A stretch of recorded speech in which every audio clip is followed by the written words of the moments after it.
Hello, you're very welcome to this video called Natural Logs Applications. This video is a follow-on to the video on natural logs to the base e, where e is the number 2.718. I'm Seamus Ballieu, and this video is for DKIT Science and Electronics students. In this video, we're going to look mainly at three applications. One is the exponential growth due to the pandemic, so mainly for science students. And then we look at two applications for engineering students. One is the voltage, the output voltage from an RC circuit, and we'll also look at a periodic function. So we'll make a start. So just as a recap, e to the power of 3 equals 20.086. So this is kind of what we call a power statement. The power is 3, and recall that e is the number 2.718281828. The equivalent logarithmic statement to this statement here is that log to the base e of 20.086 equals 3. So the natural logarithm to the base e is the power to which the base, which is e in this case, must be raised in order to get 20.086. And we also said in the last video that another way to write log to the base e is the ln, so there's no need to write the base e. So we see that here now. So solve a logarithmic equation. So very simple one, e to the power of t equals 105. So we take the ln of both sides, the ln being the log to the base e, and we know that the ln is the inverse function of the exponential function. So the ln cancels out the e and returns the power t. So taking the ln of both sides, we get that t equals the ln of 105, which is 4.654. So this is our first application in the context of the current pandemic, the COVID-19 virus. This very simple model here predicts the number of infected individuals on a particular day. The models that are used nationally are obviously more complicated than this, but this basic model gives us a sense as to how the various variables kind of work. So let's just look at the variables before we look at the equations. There are two equations here. N is the number of individuals after t number of days. So for example, if we start counting today, we assign that to be day 0 and t equals 0, and n0 is the number of individuals affected on that particular day. So let's say 15 days later or t days later, n is the number of infected individuals. K is a constant coefficient. R0 is the basic reproduction number that's well cited in the media, and that's the number an infected individual goes on to infect after a particular period of time, and we give that time period a period of tau days, so that might be 6 days or whatever. So the thinking is that the reproduction number could be R equals 1.6. So over the period of, let's say, 5 days, an infected individual could go on to infect 1.6 individuals. So n is equal to n0, r0 to the power of t over tau equals n0 e to the kt. So we'll pick an example now and we'll explain how these work. So let's say on the 6th of September 2020, the number of reported cases was 60 in Dublin on that day. It's a very rough figure, but just close to what it was. And the media reported that if no restrictions were put in place, the number of cases would double over 15 days. So based on that data there, we can now use our formula to start calculating some of the variables here. So our first task is, if we use the second part of the equation that we had in the previous slide, n is equal to n0 e to the power of kt. So n0 in this case is 60 because we're starting our count on the 6th of September. So t equals 0 on the 6th of September. Now 15 days later, t is going to be equal to 15. And we know the number of cases 15 days later because it told us it's going to double. So n is going to be 120. So we'll be able to find this constant coefficient k. So let's take a look at that. So n0 equals 60, as we said. N is equal to 120. The number of infected individuals after 15 days, t equals 15, so n is equal to 120. K is the constant coefficient that we're trying to find. So we substitute in all the variables that we know. So into n we fill in 120, so we get 120. Into n0 we substitute 60 because there's 60 on day 0, so there's 60 there. Times e, so times e, we don't know k, but we know the value of t because it doubles over 15 days. So we put 15 in for t, so 15 in for t there. So our task now is to solve the simple equation here and find the value of k. So dividing both sides by 60, we get 2 equals e to the 15k, and this is a simple logarithmic equation now. So take the ln of both sides. So the ln of 2, which is 0.693, equals, and you do the ln on e, it returns the power, which is 15k. So 15k is equal to 0.693 divided by 15. So the constant coefficient k is equal to 0.46.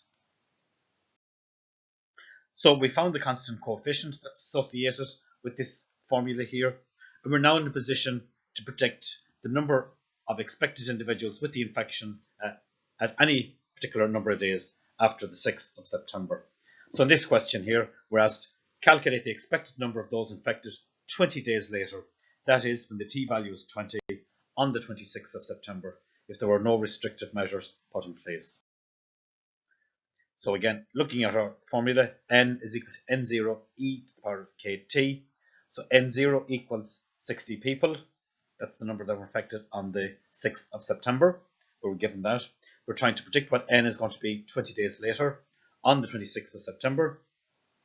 We now know the value of the coefficient k, and the t-value is 20 days. So substituting what we know into the formula, and let's see what we get. So n we don't know equals 60, 60 in for n0, e to the power of 0.046 times 20 equals 150.6, and that's approximately 151 people.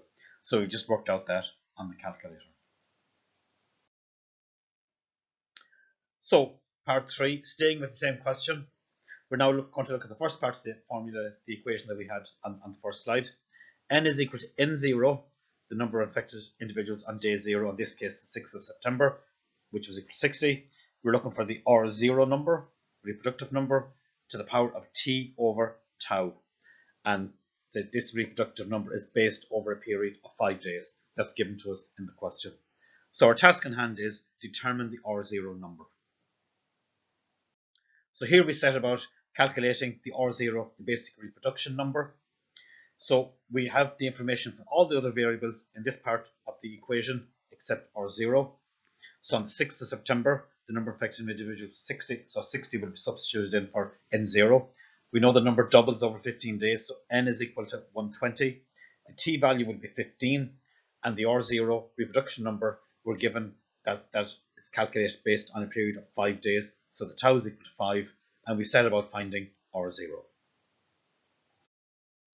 So substituting, as we said then, so 120 goes in for N, 60 for N0, we don't know R, so that's R0 to the power of 15, because the T is 15 days, over the 5 days for the tau period for the reproduction number, and we solve this now to work out what R0 equals. So divide both sides by 60, and we get 2 equals R0 to the power of 3, 15 over 5. So we set about working out the value of R0, and we just make a note that 2 to the power of 1 is equal to R0 to the power of 3. Now, very simple, looking at our rules for powers, if we have a to the power of b equals x to the power of y, we can effectively come along and multiply the powers on each side by some other power. So for example, we could go ab all to the power of w equals x to the power of y all to the power of w, just multiplying those two powers by a particular number, and that would give us a to the power of bw equals x to the yw. Likewise, instead of multiplying across the powers by a particular number, we could divide across the powers by a particular number, but in a sense that's the same as multiplying by a fraction. So in this case, what we're actually going to do is we're going to multiply across both those powers by a third, or we're going to divide by 3. So just taking a look at that then. So we have 2 equals R0 to the power of 3, putting 1 on the power of the 2. 2 to the power of 1 is equal to R0 over 3. So we're going to divide each of the powers by 3. So it's 2 to the power of 1/3 equals 3 over 3, which is R to the 1. Or we could say we're going to multiply that 1 by a third and multiply the 3 by a third. So we end up with 2 to the power of third is equal to R0 to the power of 1, which is actually R0. So R0 equals 2 to the power of a third, which is equal to the cube root of 2, which is equal to 1.26. So in this particular scenario, the R0 number is 1.26, the basic reproduction number. That is the number of people that an infected person goes on to infect over the period of 5 days. In this fourth part of the question, we're going to reduce the R0 number by imposing some restrictions, and we're going to see how that affects the rate of the doubling of the number of infected individuals. So we take R0 to be 1.1, again taking the calculation of the R0 number over the time period of tau equals 5 days. So we want to find out how long does it take for the population to double. So in this particular case, we actually don't need to know the initial number, but we'll go with the numbers that we had. On the 6th of September, we had that N0 was equal to 60, and then when you double it, it would be 120. But we could take the number to be N0, and the double the number is 2N0. That's why we say 2N0 equals N0 by 1.1 to the power of T over 5. So substituting in 2N0 double the 60 equals 60 R0, which is 1.1 to the power of T, which we don't know, over the tau, which is equal to 5. But in this slide, we'll use the numbers that we started with. So 60 is the number of infected individuals on the 6th of September, day 0. We double it to be 120, but we don't know how long that doubling takes. We're trying to find the T value. We now know our R0 value to be 1.1 to the power of T over tau, so T over 5. So divide both sides by 60, and we get 2 equals 1.1 to the power of T over 5. So again, using our rule for the powers, that we can multiply both sides, both sets of powers by a particular number. So in this case, it makes sense to multiply the powers on both sides by 5, because 5 times T over 5 is going to give us 1. So we get 2 to the power of 5, 1 times 5 is 2 to the power of 5 equals 1.1 to the power of T, and that is T over 5 times 5. And that's just drawing on the power rules that we drew your attention to on the previous slide. A to the power of b equals x to the y. We can multiply the power b by a particular number called w, and likewise multiply the y by a particular number called w. And we get a to the power of bw equals x to the power of yw. So 2 to the power of 5, as we know, is 32, and that's equal to 1.1 to the power of t. So it remains for us now to calculate the number of days it takes for us to double the number of affected individuals with the new R0 value of 1.1. So drawing on a rule from logarithms or natural logarithms, the ln of a to the power of b is equal to b times the ln of a. So b is the power, but because the base on the ln is different from 1.1, we end up bringing the power down in front. So the ln of a to the b is equal to b times the ln of a. So taking the ln of both sides of this equation, then we get the ln of 32 is equal to t times the ln of 1.1. So we can now work out the value for the ln of 32. We can work out the value for the ln of 1.1. ln, of course, being the log to the base e, and we can find out the number of days t. So working that out, the ln of 32 is 3.466. Equals 0.0953 t, and dividing both sides by 0.09, we work out that t is equal to 36.4 days. That is the number of days it takes for the number of infected individuals to double when the R value is 1.1. But remember, in the early part of the question, when the R0 figure was 1.26, it doubled over 15 days. So you can see why this R number is very important. It's important to get the R number to be less than 1. So now we have our second application, and this is for electronics. We're going to look at what we call an RC circuit. So we've got a resistor in the circuit and a capacitor. We've got a power supply, an input voltage, and resulting from that, we get an output voltage. We can also discuss the voltage across the resistor and the voltage across the capacitor. So in this particular case, we take R to be 0.8 kilo ohms, which is 800 ohms. The capacitance is 5 microfarads, or 0.00000 0.05 farads, or 5 by 10 to the minus 6 farads. As we said, the input voltage is 6 volts, and we can calculate a formula for getting the output voltage, and we'll look at that next semester. But for the moment, let's just give you the output voltage. So the formula is V out equals 6 times 1 minus e to the minus 0.25 t, and we can calculate the output voltage at any time t. We should mention, of course, that at time 0, the output voltage is 0, but then as the time passes, the output voltage will increase. So just putting the resistance and capacitance into engineering notation, R is equal to 8 by 10 squared ohms, same as 800 ohms, and the capacitance is 5 microfarads, which is 5 by 10 to the minus 6 farads. So we could set about calculating what we call the RC time constant. So this can be done in two ways. We can multiply the number of ohms by the number of farads. So 800 by 0.00005 farads, and that gives us 0.004 seconds. Or looking at the engineering notation, multiplying the 8 by the 5 by 10 to the minus 6 by 10 squared, and we get 4 by 10 to the minus 3 seconds, and both those are equivalent, and they're both equal to 4 milliseconds. So the RC time constant is 4 milliseconds. So you can kind of see roughly how this formula emerges, that the 6 in the formula is related to the input voltage of 6 volts, and the RC time constant, if you do 1 divided by 4, you get 0.25.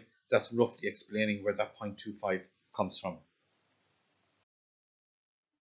So the input voltage is 6 volts, and we now have a formula that helps us to calculate the output voltage at any time t after the process starts. We're going to just pick any time, for example, 1.6 milliseconds. And just before we do the calculation, we note that the output voltage V out is equal to the same as the voltage across the capacitor Vc. So Vc is equal to V out equals 6 by 1 minus e to the minus 0.25 t. And our task is to figure out what's the output voltage, which is the same as voltage across the capacitor, at t equals 1.6 milliseconds. So we substitute 1.6 in for t. So doing that then and calculating, we get that the V out is equal to 1.98 volts. So just substituting all that into the calculator. Likewise, as we said, V out equals Vc, and the Vc is 1.98 volts. And then we could ask the question, what's the voltage across the resistor? Now we know that the input voltage is equal to the voltage across the resistor plus the voltage across the capacitor. So VR plus Vc equals Vn. So in this case, the total of Vc and VR equals 6. If we know Vc is 1.98, then just take 1.98 away from 6, and it gives us the voltage across the resistor. So VR is equal to 4.02 volts. Then we could ask the question, at what time is the output voltage equal to 4.2 volts? And that's the same as Vc again, of course. So what we do is we have V out equals 6 by 1 minus e to the minus 0.25 t. Again, just reiterating, this is the formula that we will derive in second semester. So substituting 4.2 volts in for the V out, we get 4.2 is equal to 6 by 1 minus e to the minus 0.25 t. Dividing both sides by 6, 0.7 is 1 minus e to the minus 0.25 t. Rearranging then, we get e to the minus 0.25 t equals 1 minus 0.7, which is equal to 0.3. And we solve that now by taking the ln of both sides. So taking the ln on the e is the inverse function as returns the power. Minus 0.25 t equals the ln of 0.3, which is minus 1.204.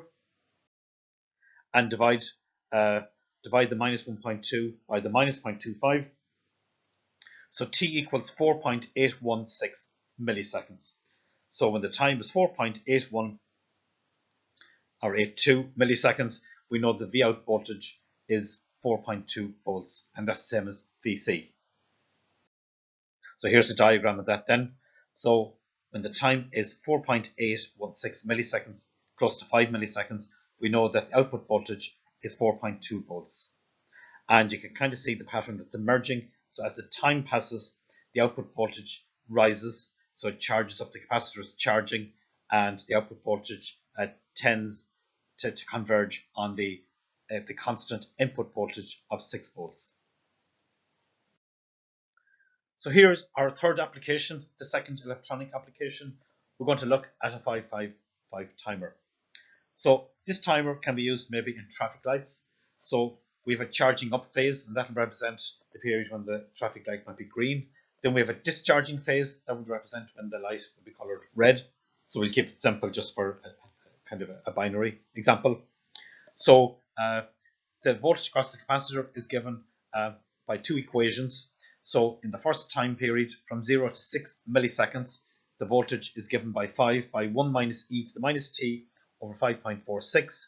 And then over the second time period, from 6 to 8 milliseconds, the voltage is given by 26.56 e to the minus t over 2.89. And you can kind of see we've got a periodic function here, and we have a charging up phase followed by a discharging phase, charging up, discharging, and the process just keeps repeating itself. It's called a 555 timer because it's based on three systems built into the timer. So the voltage across the capacitor oscillates between a third of 5, which is 1.67. So for once it reaches 1.67, it doesn't drop below that again. So it takes 2.21 milliseconds for the capacitor to charge up initially to a voltage of 1.67, which is a third of 5, and then it never drops below a third of 5 after that, and then it charges up to a third, up to 2/3 of 5, which is 3.33 volts. So the voltage across the capacitor oscillates then between 1.67 volts and 3.33 volts. So the periodic function.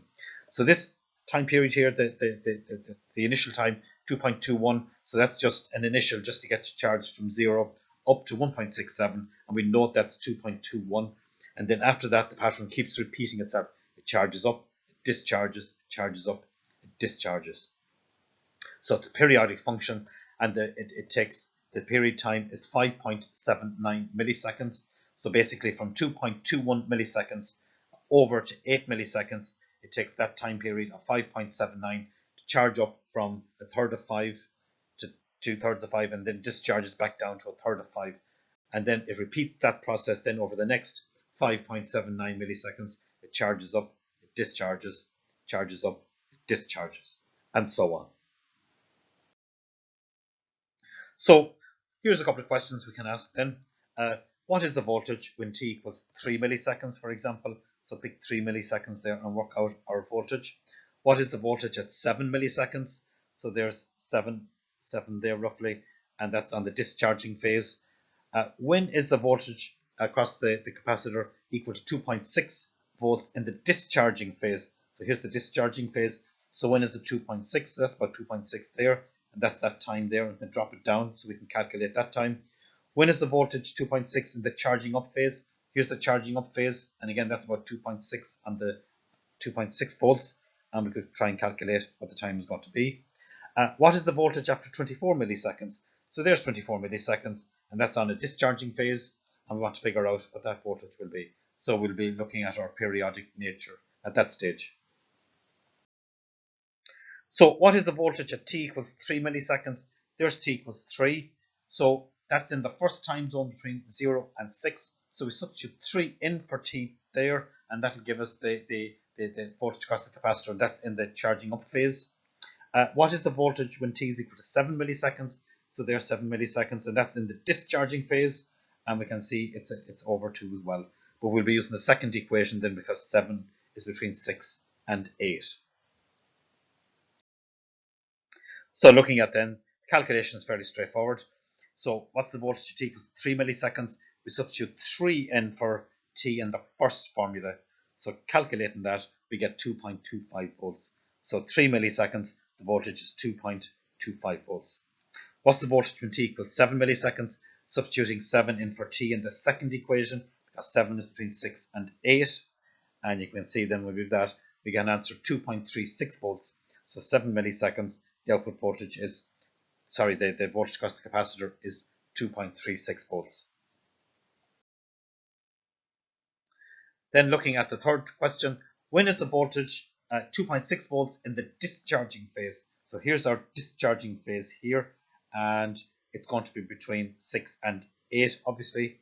And you can also see in the charging up phase, but we'll come back to that. So what we do is we substitute 2.6 in for VC, and we let it equal to the second equation, because that's the discharging phase. So VC equals 26.56 e to the minus t over 2.89, and that's equal to 2.6 volts. So we divide both sides of the equation by 26.56. We get e to the minus t over 2.89 equals 2.6 divided by the 26 figure, and that gives us 0.097. And now we're in the position now to solve that equation by taking the ln of both sides. So as we say, take the ln of both sides. So the ln of 0.097 gives us minus 2.31, and that's equal to minus t over 2.89, because the ln is the inverse function of the e, and we return the power of t over 2.89 by minus. We could divide across by minus if we wished, and then it's a straightforward cross multiply then. So t will be equal to 2.89 times 2.31. So let's take a look at that. So therefore, cross multiplying, as we said, so t is equal to 2.89 times 2.31, which is 6.86 milliseconds. So the voltage is 2.6 volts across the capacitor when the time is 6.686 milliseconds. Then looking at the same question in the charging up phase, so we let the first equation equal 2.6 volts. So we divide across by 5. So doing that, we get 1 minus e to the minus t over 5.46 equals 0.52. So divide the 2.6 by the 5. That d is just a unit there, that shouldn't be there. Rearranging this formula then, we get e to the minus t over 5.46. Effectively, you can bring it over that side, and then 1 minus 0.52 is 0.48, and just flip them around. Take the ln of both sides. So we get minus t over 5.46 equals, and the ln of 0.48 is minus 0.734. Divide across by minus again, and cross multiply, and we get that t is equal to 4 milliseconds. So when the time is 4 milliseconds, the voltage across the capacitor in the charging up phase is 2.6 volts. Then the fifth question was, what's the voltage after 24 milliseconds? So we can see now the periodic nature of the function is going to kick in. So this voltage across the capacitor is given to cover the first time period from 2.1 up to 8 milliseconds, and then it repeats itself every 5.79 milliseconds. So if the time is 24 milliseconds, you can see that the voltage at that particular time is equivalent to the voltage on the discharging phase on that cycle there, and come back into this one, and then you come back into the first cycle to get the information. So we have to come back in steps of 3 times 5.79. But let's just do the calculation formally, because you might be asked to work out the voltage after 1000 milliseconds. So we need to develop a method for kind of coming back into the first cycle to get the information for the voltage. So what we're going to do is we're going to count the number of cycles of a time span 5.79, and we come back. We want to find out how many of those time cycles of 5.9 does it take to come back from 24 back into the first cycle between 2.21 and 8 milliseconds. So what we do is we do 24 minus 2.21, that's the initial period, to take the charge from 0 up to the third of 5, which was 1.67 volts. So we always go the particular time that we're looking for, minus 2.21 divided by 5.79, and we're going to truncate that answer. Truncate means you just round down your answer. So when we do 24 minus 2.21 divided by 5.79, we get 3.76. So we truncate that. Effectively, you just chop off the decimal bit. Doesn't matter how big it is, you just chop it off, even if it's 3.9, and we get 3. So we're going to come back 3 cycles of 5.79 from 24, and that'll give us the equivalent voltage that occurs at 24 milliseconds. So looking at that then, the voltage at t equals 24 milliseconds is the same voltage as at the time of t equals 24 minus 3 cycles of 5.79.